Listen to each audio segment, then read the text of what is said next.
Hey y'all. So this round of videos is going to be for the entire month of September as opposed to the usual bi-monthly format because by the time you see these, I will be off having a very particular sort of adventure. If you want to hear a little bit more about what that could possibly be, I will be posting a This Is Me update, which is my series about my own personal lifetimes and shenanigans. The title of that video will be This Is Me, Bon Voyage. So take a look if you are curious. And then for October, we'll be back to the bi-monthly format. And you'll also have your couple month ahead, Mabon and Samhain for September, October ahead videos coming at you as well in September. So enjoy. Hey Capricorns, how y'all doing? Welcome. We're going to be taking a look at your September general reading here. So in the meditation, I saw the image of a fire hydrant in New York City, and I saw it just building with pressure so much that it burst and exploded into the street. I heard the song Dancing in the Street, while I saw like a scene that was similar to from In the Heights by Lin-Manuel Miranda, that musical. And then I saw an image of like in the water that was in the street from the burst fire hydrant. There's an image of an eel that was just swimming in that water, and it just felt, it was like gathering power and electrical current. And then I saw it just build and build and build. And then I saw an image of the two eels from The Little Mermaid, Flotsam and Jetsam, like Ursula's cronies. And I saw them wrapping around each other and creating like the caduceus, like that symbol of the two snakes in the healing profession. And then I just saw all this lightning being drawn to them. And it was like they were building and sourcing power, kind of like Zeus, like power in a way. But at the same time, like goddess power, right? There's something about it. So the first thing that I get from this is that I feel like you are in a place where your light is on. You are a magnet, you are an attraction magnet, you are manifesting at that level. I do want to say, when your light is on and you are manifesting and you are drawing to opportunities to you and people, and it's really, really important that you stay in your discernment about what is for you and what is not. Because one of the most common misconceptions, but something that we don't necessarily talk about as much, is when we're manifesting is great, but we also manifest things that aren't right for us or is not as great, right? Because when our light is on, our light is on. And energy doesn't necessarily distinguish between what we want in terms of like what is in the best for us and what is not really like, up our alley. It's just like the light is on. So it's really important to stay in your discernment and stay very clear about that. Now, another aspect of eel medicine is about feminine and masculine energy, which is why I kind of say like the Zeus goddess kind of hybrid there, where it's about being in a place where you are really magnetized and attracting from a place of masculine energy where you're putting a lot out there, but also feminine energy. You're in a position to receive a lot. This feels incredibly powerful. It feels electric. It feels, in the Heights, I think I'm remembering this correctly. In the Heights, I feel like was Lin-Manuel Miranda's like first big Broadway musical that really shot him into fame, I believe. I think that's right. So there's something about the power of that and the power of this time for you that is paving the way for opportunities and potential that is going to be so exciting and so abundant and so significant to the point where you look back on this time and go, oh wow, that was a really significant time. So go you. Well done, Capricorn. It feels really, really nice. Let's go ahead and see what your cards say. Hey Capricorns, let's go ahead and see what your animal energy is for September. Animal energy for September. Oh, wow. Okay. The first thing that I'm going to say to you is I saw a hyena in the meditation for Aquarius. So if you have prominent placement, other placement in Aquarius, they're your sister sign, right? Actually, wait a minute. In the Aquarius reading, not only did I see a hyena, but they got the devil key, which is Capricorn energy. So we talked about Capricorn energy. Okay, watch the Aquarius reading. It feels like it's holding hands with this one. So hyena, this is so perfect for you. First of all, do you see the light and the dark there? And we're talking about masculine and feminine and the two eels coming together. Hello? Hyena energy is so wonderful because it speaks to this aspect of ourselves that can attract from a place of non-attachment.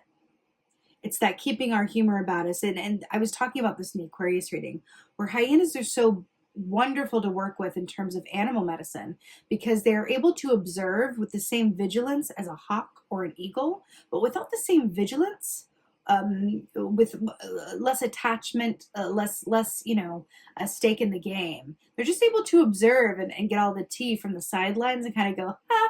They're able to just see it from a place of like, isn't that interesting? They're more curious than judgmental, right? And that's such a beautiful energy to have. Now, this also equates, again, fire energy here, which is transformation and powerful. We saw that lightning, that fire, electricity, right?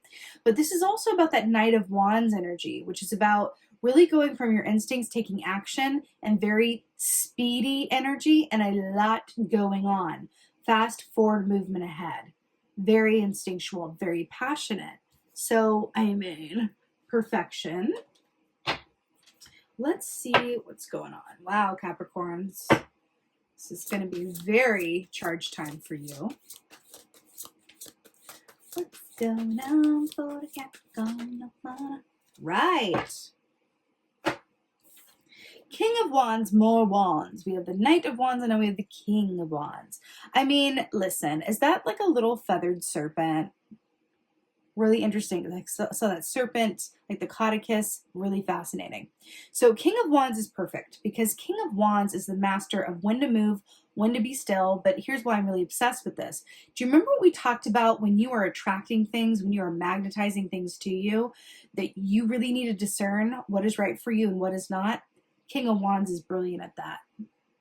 Really, really good at that. He never makes a wrong choice because he's like, okay, I feel the fire, the passion, the energy, and I understand why everybody wants to be around me and is attracted to me, but this is for me and this is not for me, or this is not the right time for this, or this is the right time for this. He is the king of being able to balance more than one offer and perspective and then come out with what's best for him and for anyone else who he's responsible for as well as the kings, that patriarchal energy.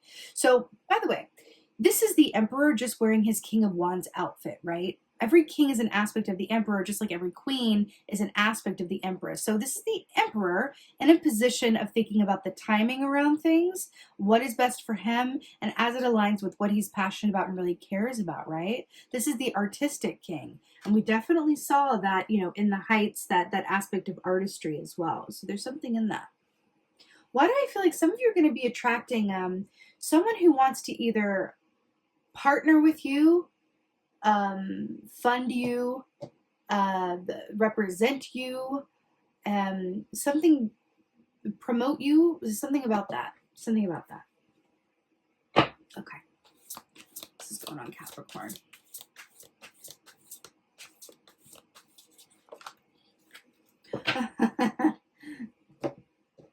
This one is so funny to be in this deck. So here are the Five of Pentacles. So here is your earth sign selves coming in here.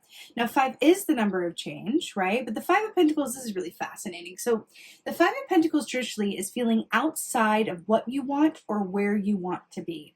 It's just like, no, I'm not ready to go type of energy, right? But what's really fascinating about this is, number one, this is all down to aspects of how much you trust that your situation is aligned and that you're going to end up exactly where you're meant to be. Five of Pentacles arises when we've lost our connection to the trust and faith in divine timing and our path. Okay? Now, what's really interesting here is we have a frog that's pulling her away. Frog medicine is about detoxification, and it equates to that of the 10 of Wands, which is about carrying a very heavy load. It's about moving, it's about transitioning, and it's about really needing to finish out certain cycles before you can get back to the initial cycle. So it's another wand here in regards to the frog. You know, when the frog comes up as kind of like an advice context, it's about allowing yourself to release emotional aspects of yourself that are either stuck in the past or need to be healed, or needing to just like delegate and let some things go in favor of other things that are more important. Life changes, we undergo shifts, and sometimes things that were really important need, 40% less of our efforts, that we have that 40% to give to something else or someone else or ourselves, right? I feel like with all of this abundance, you're going to have less time for things than certain things that you thought, were really important or that you needed, or less ability around something. It may require you actually moving or taking on something that is going to be more responsibility. But I'm really hearing with this, Capricorn, a shadow aspect of you is thinking that you can do everything all by yourself, and that's how it should be, and that you can just be the workhorse that you are and just go, go, go, go, go. And that, being successful doesn't always equate to having an enjoyable experience, right? That's, by the way, that's no shade. Every sign has a shadow aspect, and yours is coming up here with this Five of Pentacles. So I'm really hearing that sometimes part of growth is knowing what aspects to cut loose so that you can fully grow, right? Just like a plant, you've got to cut away the dead growth. And there's part of that coming through for you here in the Five of Pentacles. It's really important, okay? Also with the snakes, they shed, remember from the meditation and then here, they shed their skin in order to regenerate and have new life. There's something that wants to be shed in your experience here. But it's okay. It's like, meant to be that way. So here you have the Magician. I could not be less surprised to see. So the Magician is about that forward masculine energy. It's about using all of the tools at your disposal to manifest your best reality. I love that he's holding the wand here, because this is a very wand reading. I'm really obsessed that this is coming up for you as well, because the fact that this is like shown with the caterpillar, which speaks of metamorphosis and phases and growth, I really feel like you're in a position to really make the best choices for you, to really discern about what and who is coming towards you, what is best for you. But also you are paving a way for a new reality for yourself that feels like it's going to be very significant, not just for you, but for those in your direct vicinity. And it does feel like some of the decisions, the choices, the authority is up to you, but it really feels like, you see how she's like looking at it like that? This could also be some fear around change. And you're being asked to, instead of fear it, embrace it, right? There's something in that. Instead of fearing change, embrace it. And then see everything that could be on the other side of doing so. Because, and they say this for a good reason, that the only constant in life is change, right? So if you choose to embrace it in the light instead of fear it in the dark, that there's going to be roads that are open to you, that you may even have to risk maybe earning less money, say walking away from a part-time job, or risk moving a little further away from your loved ones. There's something about this that is going to require you to shift something that may spark some fear. But it is for the best, and you're going to be glad that you did it, as long as you're coming from a place of faith and love and boss energy, right? Feels important. Let's get some advice. Some advice for Cat. That didn't take long. Wow, more wands. You don't say. So here are the Queen of Wands. We literally have the Knight, the King, and the Queen of Wands here to play today. So a lot of fire energy, like we said. So the Queen of Wands is brilliant. I also like that this is, in part remarking on September, because sunflowers bloom from August into September. So there's something, at least in the Northern Hemisphere, so there's something timely about this as well. Now, Queen of Wands, when this comes up as your advice, you are being asked to connect to your confidence in ways that maybe you never had before. Confidence in your decision-making ability, but also confidence in your worth. You are worthy of all the good that is coming to you. You are worthy of the time, the attention, the offers, everything. This is about connecting to your confidence, self-worth, so that you don't get in your own way and block your own abundance. Okay? But there's also an aspect of the Queen of Wands, which is interesting, because she's the queen of the home and the hearth, right? So she really, really, really loves having a home that other people feel at home in, and then really nurturing everyone within it. She is the family mama out of all of them. So it's really interesting that this is coming forward here, right? because we're talking about the masculine and the feminine energy, and then we have the Queen of Wands here. But this also says, trust that the decisions that you make, right, if they benefit you, right, for all the right reasons, and you're coming from a place of, you know, high discernment and instinct and all those things, they also seek to benefit those around you that you really love and care about. There's also an aspect of this that says setting the example, because Queen of Wands is also a leader. So I do feel like there's an aspect of what you're being called to do that sets an example or a tone or acts as a point of inspiration for someone else. And I want to say that In the Heights, right, by Lin-Manuel Miranda, kind of a theme of that show is those who leave home and those who feel like, you know, home is where they were always meant to be. It's about the hustle and about the dream and about taking chances, but also it's about community and love. Again, home, ancestry, children. So there's something in that that's really at the forefront of your experience that you're drawing from that's going to come into play. I would also take this literally and say, lean on those around you that are your support system and derive your strength from them. If you need a reminder of why you're doing what you're doing, think about those who rely on you or that you care the most about. Even if that is the family that you don't have yet, for some of you. Okay? Right. Let's get an oracle. I'm feeling like the vintage. Oracle for Capricorn.